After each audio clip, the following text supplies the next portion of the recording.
The ancient village rested beneath the shadow of the mountain, as if the stone itself were pressing down upon the lives below. Thatched roofs sagged unevenly, their straw darkened by seasons of rain and smoke. Narrow dirt paths curved slowly between clusters of bamboo, their hollow stems whispering whenever the wind slid through them, carrying sounds no one bothered to listen to anymore. The village was old. Not old in memory, but old in weariness.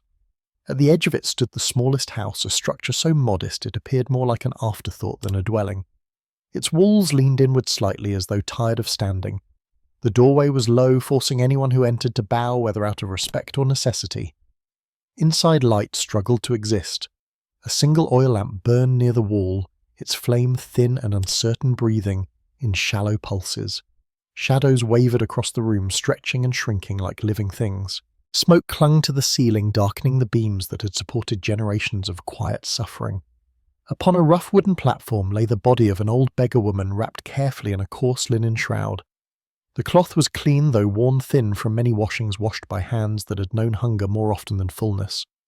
She had lived through more seasons than most remembered. Her back had bent long ago beneath the weight of firewood and burdens never meant to be carried by one person alone. Her hands, now still beneath the cloth, had once trembled not from age alone, but from years of cold of labour, of giving without being asked. Her name was spoken rarely in life. In death it was not spoken at all. Around the room remained the quiet evidence of who she had been. A patched garment lay folded in the corner, each stitch uneven, each repair done slowly by lamplight. A frayed basket leaned against the wall, its weave loose from years of carrying. Whatever could be gathered, fallen grain, wild roots, traps others did not want. Near the doorway rested a pair of straw sandals, their soles worn so thin they had nearly surrendered back to the earth that shaped them. Nothing else. No coins, no heirlooms, no offerings for the dead.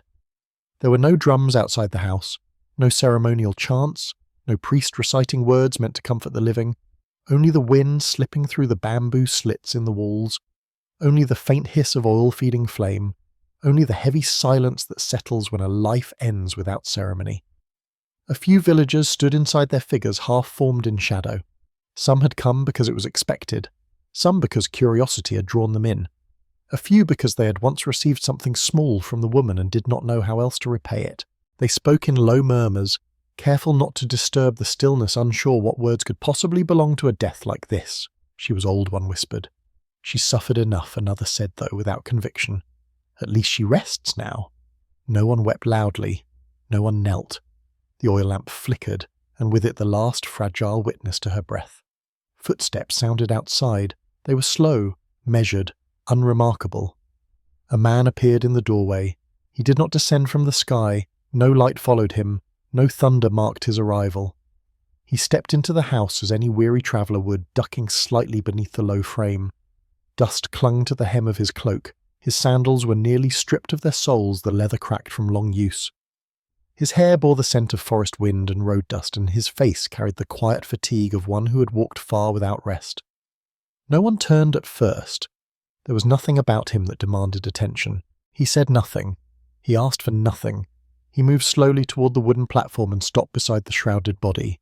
There he stood, hands resting loosely at his sides, head bowed slightly, not in grief but in recognition. The oil lamp trembled. The man did not move.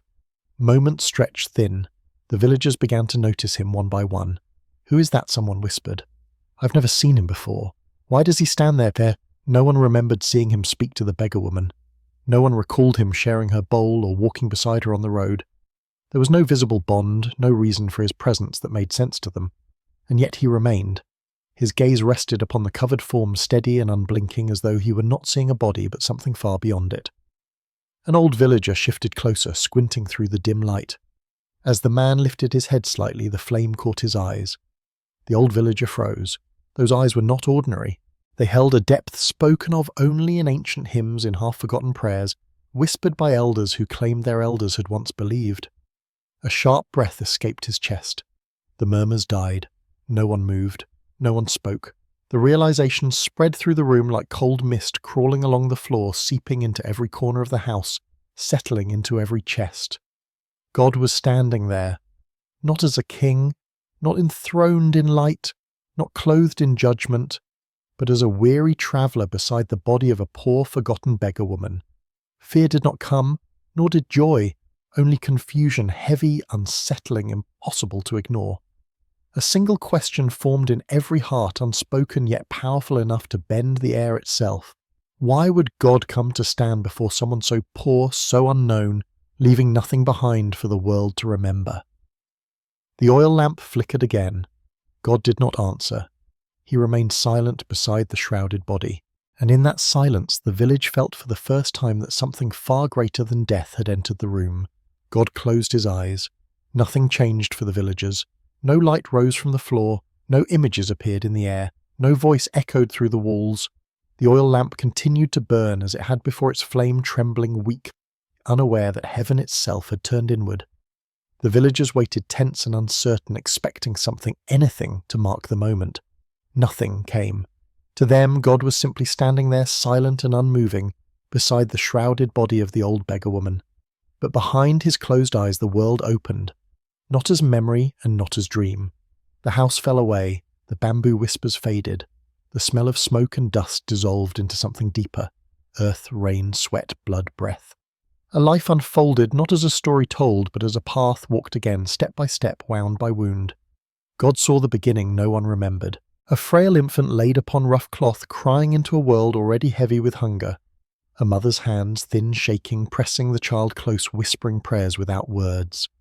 A father's breath breaking in the dark, knowing there would never be enough. God saw small feet learning the ground too early. Bare souls stepped onto dirt hardened by sun, in sharp stones biting skin. A body too light for its burden, bent beneath firewood nearly its own weight. Breath came fast, chest fluttering, dust sticking to sweat-slicked skin.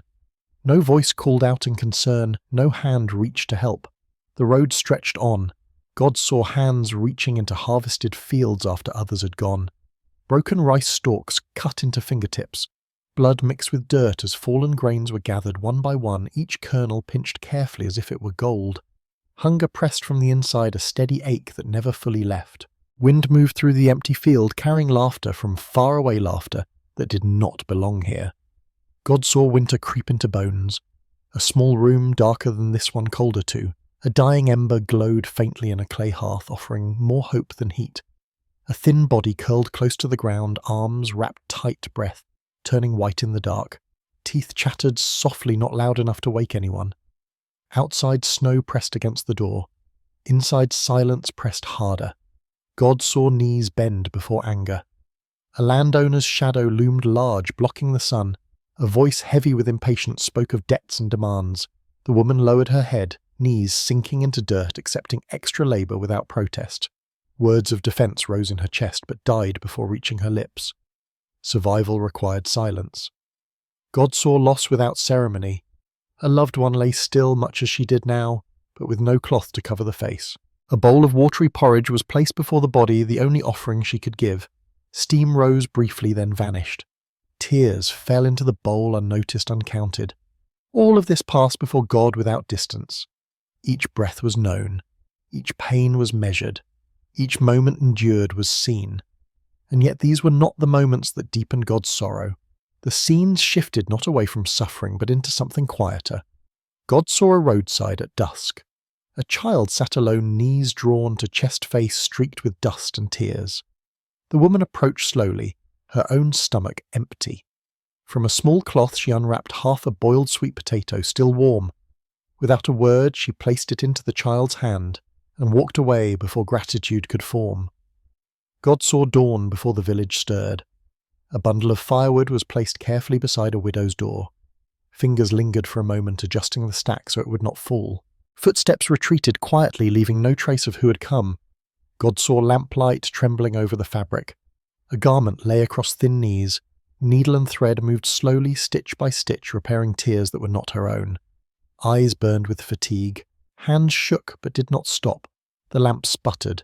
She shielded it with her palm and continued. God saw water carried with care. A sick villager lay coughing, skin hot with fever. Though her own body trembled, she lifted a bowl of warm water with both hands, steadying it with deliberate slowness so not a drop would spill. She wiped a brow. She whispered comfort she herself did not believe would ever be spoken to her.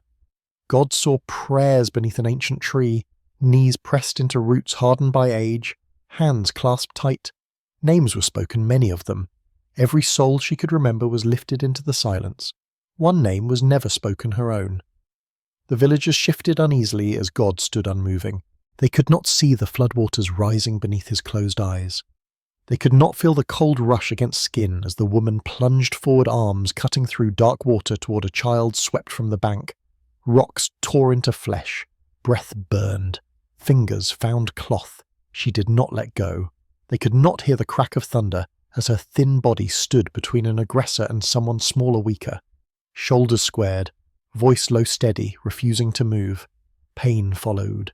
She did not step aside. They could not see her running through rain that turned the path to mud, clutching healing herbs against her chest lungs, screaming as she pushed forward, because stopping meant death for another. They could not see the final handful of rice poured gently into a blind elder's bowl, her own hunger swallowed down like a secret. They could not see the moment blame fell heavy into her lap and stayed there. God saw it all. When God opened his eyes, the room returned. The oil lamp flickered. The villagers stood frozen. The body lay still. God's face had changed. Not with anger, not with judgment. With sorrow deepened by knowing and tenderness born from seeing what the world had never bothered to look at. His voice, when it came, was quiet. What mortal eyes fail to see, God said, heaven has seen all along. No one spoke. No one dared to ask what he had seen, and beside him the shrouded body remained still, waiting for a truth yet unspoken. The first scene unfolded without mercy. Bare feet met the road, not gently, not cautiously, only because there was no other way. The dirt path was hardened by sun and neglect, scattered with sharp stones that pressed and cut into skin already split by age. Each step sent a dull sting upward, but the body did not hesitate. A heavy bundle of firewood was strapped across a thin back, its rough rope biting into shoulders made narrow by hunger. With every breath the bundle shifted, scraping bark against cloth against bone. Her breathing was shallow, in through the nose, out through parted lips, slow, measured, necessary. Sweat slid down her spine and soaked into the patched garment clinging to her skin. Dust rose with each step and stuck to her damp feet, forming a second skin of earth. The road stretched ahead, bending out of sight, offering no promise of rest. No voice called out. No hand reached to help. Only the sound of her own breath and the dull scrape of wood against wood as she walked. The scene changed. A harvested field lay empty beneath a pale sky. The air smelled of cut stalks and dry earth. Others had already gone, leaving behind what they deemed worthless. She entered slowly, eyes scanning the ground, fingers already aching in anticipation. She knelt. Hands moved among broken rice stalks, searching for fallen grains. Fingertips brushed against sharp edges. Skin split. Blood welled up dark against pale dust. She wiped her fingers against her sleeve and continued. Each grain was pinched carefully and placed into a small cloth, movements deliberate, almost reverent. Wind passed through the field, carrying distant laughter from the road beyond. It did not belong here. Her stomach tightened, a familiar hollow ache pressing inward. She paused only long enough to swallow, then reached again. One grain, then another. Breath slowed. Pain faded into routine. The sky shifted above her. The ground remained. Another scene emerged. Winter pressed itself into the walls of a small room. The door was shut, but cold seeped through cracks in the wood, through the floor, through the thin cloth meant to serve as bedding. A dying ember glowed faintly in a clay hearth, offering light without warmth. She curled onto her side, drawing knees toward her chest. Arms wrapped around herself, fingers stiff and numb. Her breath turned white in the dark, each exhale a brief cloud that vanished almost as soon as it appeared. Her teeth chattered softly, not loud enough to wake anyone, not loud enough to be heard beyond the room. The sound stayed trapped in her chest. She stared at the ember. It pulsed once, then dimmed. Her eyelids fluttered, heavy with exhaustion. Sleep came not as rest, but as escape, a fragile thing that could shatter with the slightest movement. Outside the wind howled. Inside she endured. The scene shifted again. Sunlight fell harshly upon packed earth. A shadow loomed large, blocking it out. The voice came sharp and impatient, heavy with authority. Words fell like stones, debts, expectations, demands. She stood before the landowner, head lowered, hands clasped tightly together, her knees bent, sinking into the dirt. The ground was warm beneath her skin, gritty and unforgiving. She did not argue. She did not plead. When told she would work longer hours, she nodded. When told the pay would be less, she bowed. Her throat tightened as words rose inside her, words of fairness, of exhaustion, but they died before reaching her lips. Survival required silence. The landowner turned away already, forgetting her face. She remained kneeling a moment longer, then rose slowly, brushing dirt from her knees. The sun returned, but it did not warm her. Another moment surfaced. A small room quieter than the rest. A body lay still on the floor, eyes closed, mouth parted as if caught mid-breath. There was no cloth to cover the face, no incense, no gathered crowd, only her kneeling beside the still form. She held a thin bowl of watery porridge in both hands. Steam rose weakly, curling into the air before fading. She set the bowl down carefully, aligning it straight as though precision might matter now. Her hands trembled. Tears fell, not violently, not loudly, but steadily, slipping from her chin into the bowl. They disappeared without sound. She did not wipe them away. She bowed her head. No prayer formed, only breath. When she finally stood, the room felt larger and emptier than before. The scenes did not stop. They layered upon one another, burden after burden, moment after moment, each endured without witness. Hunger that never fully eased, fatigue that settled into bone, words swallowed until silence became habit. God saw her sitting at the edge of a road, waiting for dusk, because begging was easier, when faces were tired enough not to look closely. God saw her hand shaking as she counted a few coins, deciding whether rice or medicine mattered more that night. God saw her lying awake, staring into darkness, listening to her own heart beat too loudly in a room that felt too small for living. Each scene carried weight. Each breath was earned. The villagers could not see any of this. They stood frozen in the dim room, watching God remain still beside the shrouded body. To them, nothing was happening. No sign marked the depth of what was being witnessed, but heaven had watched every step on stone, every grain gathered in bloodied hands, every night survived without warmth.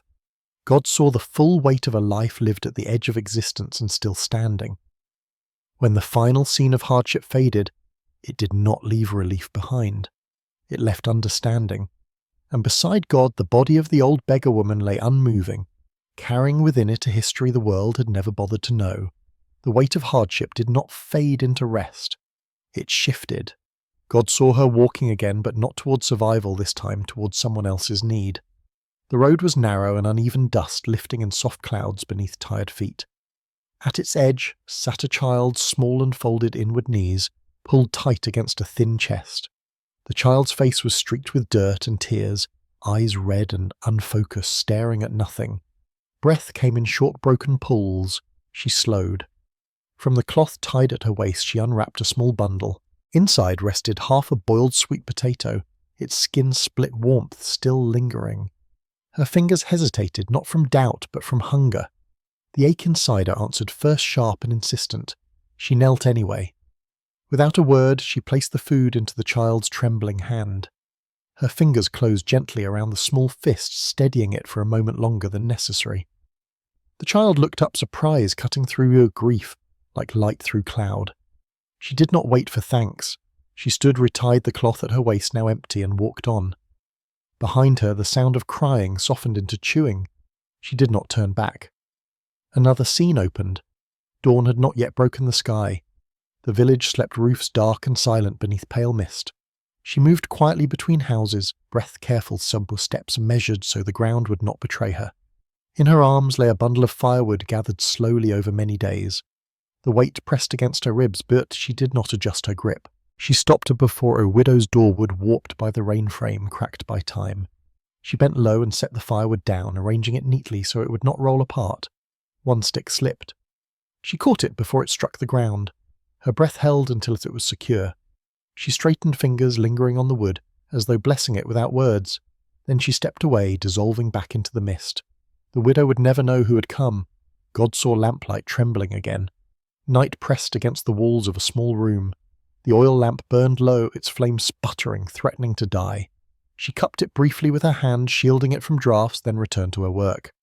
A garment lay across her knees, not her own. The fabric was worn thin, torn at the shoulder, stained with long use. Needle and thread moved slowly through cloth. Each stitch was deliberate, careful, made to last longer than she expected her own body to endure. Her eyes burned.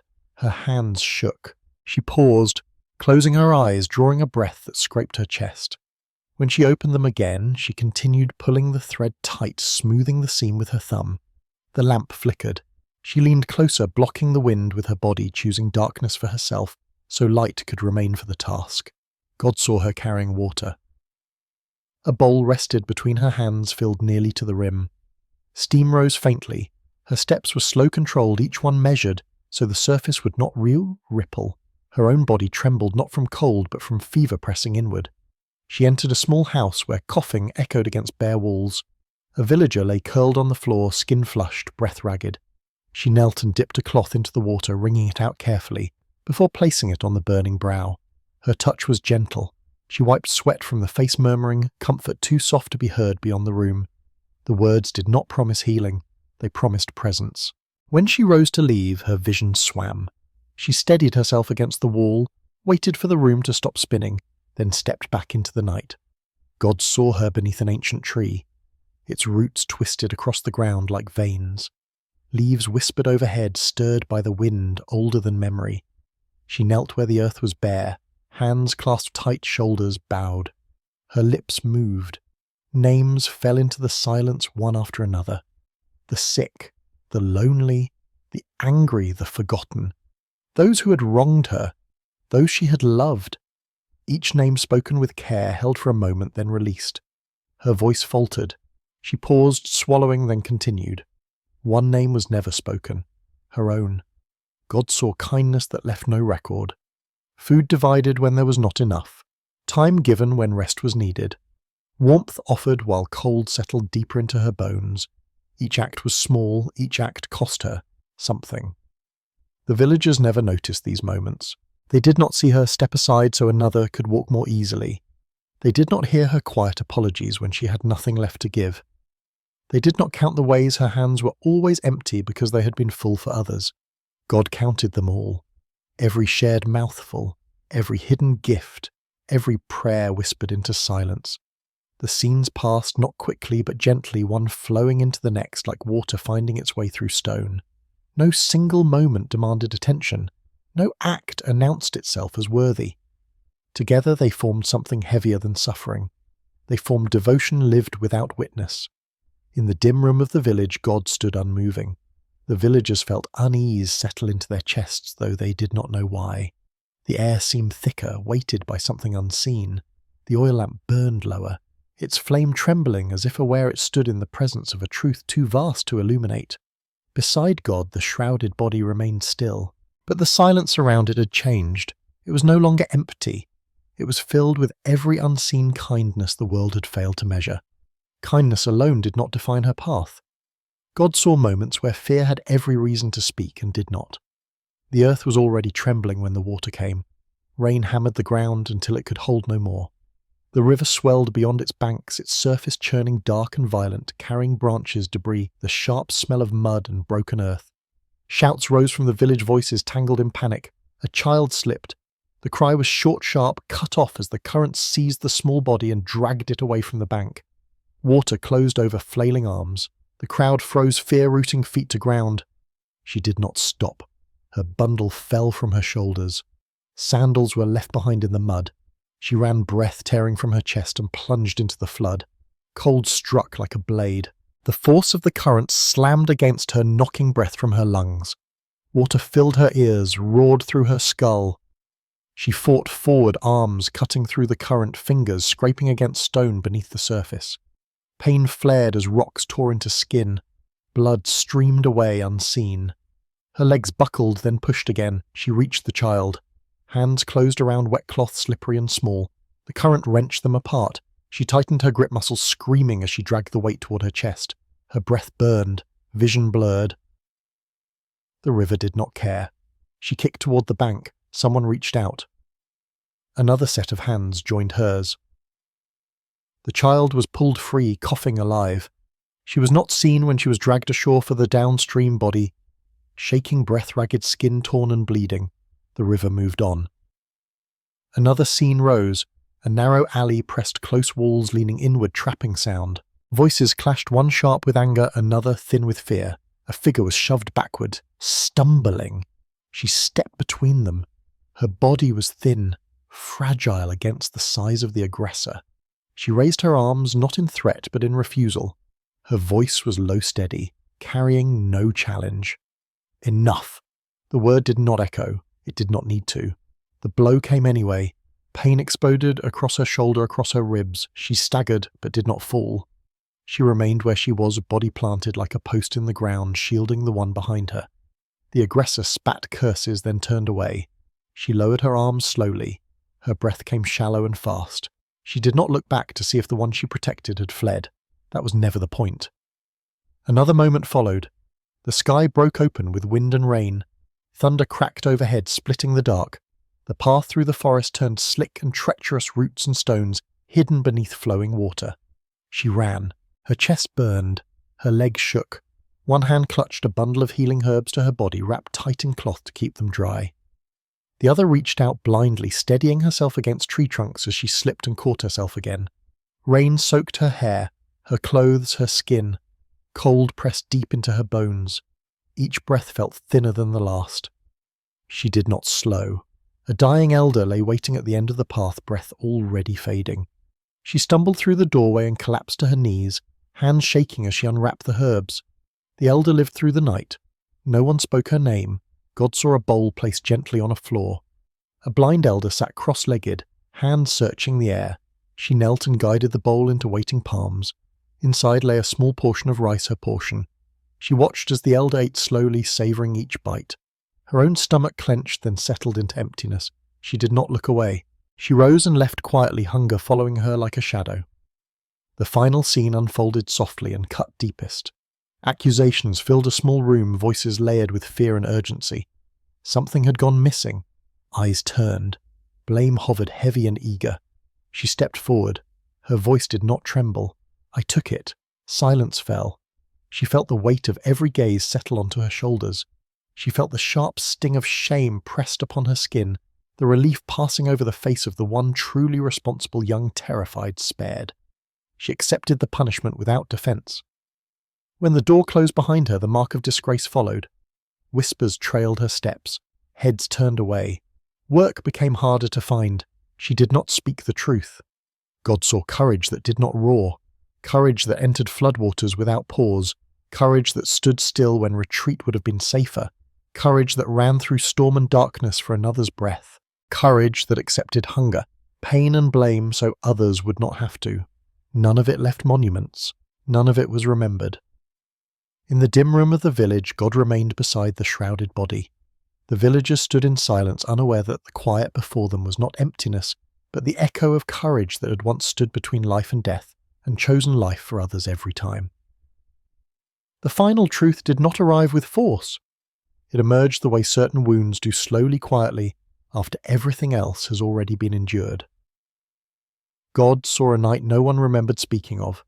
The village slept beneath a sky without stars. Clouds pressed low, swallowing moonlight, leaving the paths indistinct and dangerous. Doors were shut. Fires were dying. Breath slowed behind thin walls. She moved through the darkness alone. Her steps were careful, not from fear of being seen, but from the need not to wake those who still knew rest. In her arms, she carried a small bundle wrapped in cloth held close to her chest as though it were a living thing. Inside the bundle was food, enough to change the course of a life. She stopped at the edge of the village where one house stood apart from the others. The structure leaned badly, its roof patched with whatever could be found. A single window glowed faintly from within. A man sat inside. He was younger then, broad-shouldered, strong, but hollowed by something heavy. His hands were clenched knuckles, white, resting on his knees. Before him lay a blade dull with age, but sharpened enough to finish what despair had begun. His breath came unevenly. He had lost work. He had lost face. He believed he had lost his worth. No one knew he was there. No one would come. She stood outside the door listening. She heard the uneven breathing. She felt the weight of what was about to happen press against her chest. Her hand lifted. It hesitated, not from fear but from understanding. She knew what it meant to interrupt a moment like this. She knew the cost of stepping into another's breaking point. She knocked once. The sound was soft. Almost nothing. Inside, the man startled, his head lifted sharply, eyes darting toward the door. The blade slipped from his fingers and struck the floor with a dull sound. "Go away," he said hoarsely. She did not speak. She opened the door slowly and stepped inside. The lamp flickered as cold air entered the room. She knelt without invitation and placed the bundle on the floor between them. She unwrapped it carefully, revealing food still warm, still fragrant, impossible in a house like this. The man stared. "I didn't come to be pitied," he said, anger rising to cover fear. She met his eyes. Her gaze did not judge. It did not console. It stayed. She pushed the bundle closer to him. "Eat," she said quietly. He did not move. She waited. Minutes passed. The lamp sputtered. The silence stretched thin enough to tear. Finally his hand reached out. Fingers trembled as they closed around the food. He ate slowly at first, then faster, breath-hitching, as tears fell freely unrestrained. She remained kneeling, eyes lowered, giving him space to live. When the bundle was empty, he slumped forward, hands covering his face. The blade lay forgotten behind him. She stood. At the door she paused. "Stay," she said, not as a command, but as permission. Then she left. God saw the man years later, standing in the room now, older, stronger, alive. He stood among the villagers, head bowed, hands clasped tightly together. His life had grown from that night, outward work, found again family, built children laughing beneath a roof that no longer leaned. He had never known her name. He had never known whose hands had carried food through darkness to his door. He only knew that he had lived. God saw another truth. A dream folded away like a garment never worn. She had once watched the road beyond the village with longing, imagining a life not bound to hunger and begging.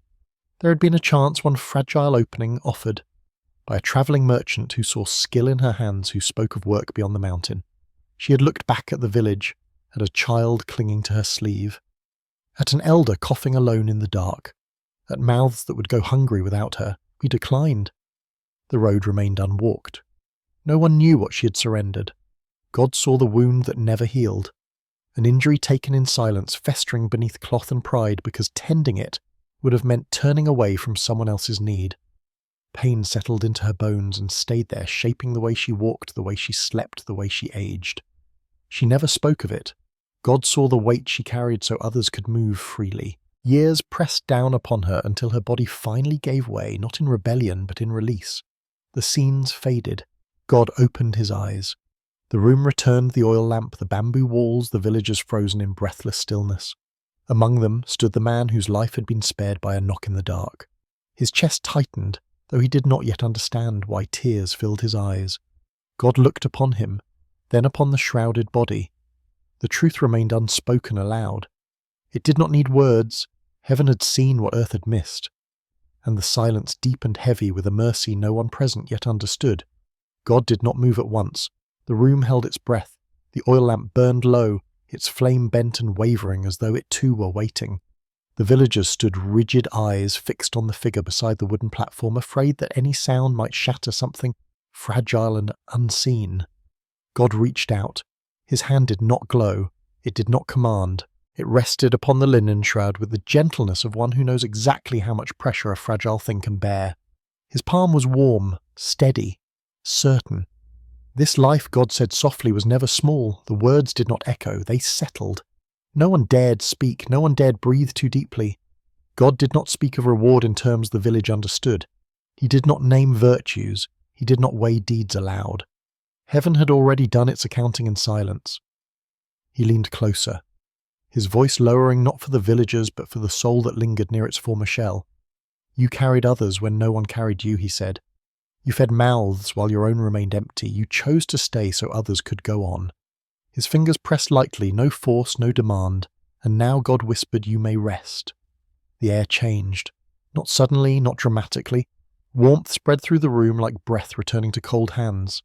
The shudder in the oil lamp steadied. Shadows softened, losing their sharp edges. Beneath the linen shroud, a subtle movement stirred. A breath entered the old body, not rushed, not desperate, but deep, as if lungs remembered something they had nearly forgotten. The chest rose slowly, then fell. A gasp rippled through the villagers. The linen shifted again, fingers thin, scarred familiar, curled gently beneath the cloth. Not grasping, not reaching, simply responding. Eyes opened beneath the shroud. Not to the room, not to the villagers, to peace. The old beggar woman did not rise in strength. She did not shed her age. Her back remained bent. Her hands remained worn. There was no miracle that erased the story written into her bones. What returned to her was something far rarer. Release. Her breathing evened, no longer strained by hunger or cold. The tightness that had lived behind her eyes loosened. A warmth settled in her chest that was not heat but belonging. She turned her head slightly. Her gaze met God's. Recognition passed between them, not surprise, not fear, only understanding, as if she had known him long before this moment, long before words. God smiled, not broadly, not in triumph, with relief. "You are not forgotten," he said. Tears slipped from her eyes. They moved slowly, tracing lines time had carved into her face. Her lips parted as though to speak, but no words came. They were not needed. Around her the room shimmered not with light, but with presence. She felt it. Arms wrapped around her from behind arms she had not felt in years. A familiar warmth, a familiar scent. Breath against her hair, that brought with it memories of laughter once lost. She did not turn. She knew. A reunion unfolded, not in flesh but in spirit, quiet, complete. Those she had lost stood with her now, not calling, not pulling, simply waiting. Their joy did not demand her leave. It invited her rest. The villagers could not see this. They saw only an old woman breathing again, eyes open, face softened. They felt something pass through the room like a blessing that did not choose favourites. God withdrew his hand. The shroud fell still. She remained alive but no longer bound. God straightened and looked upon the villagers. His gaze moved over each face, resting briefly on the man whose life had been spared by a knock in the dark. The man's knees buckled. He fell to the ground, sobbing, understanding without being told. God spoke once more. This, he said, is what endures. No commandments followed, no warnings, no spectacles. God turned toward the doorway. As he stepped outside, the mountain wind brushed his cloak. Dust clung to his sandals once more. To any who might see him passing along the path, he would appear as he always had, a weary traveller, nothing more. Inside the house, the oil lamp burned steadily. The old beggar woman lay breathing her face at peace, her burden lifted. Not rich, not healed of age, but free from the weight she had carried for so long. The village remained silent, and in that silence something sacred stayed behind the quiet knowledge that heaven measures differently, and that a life lived for others is never unseen.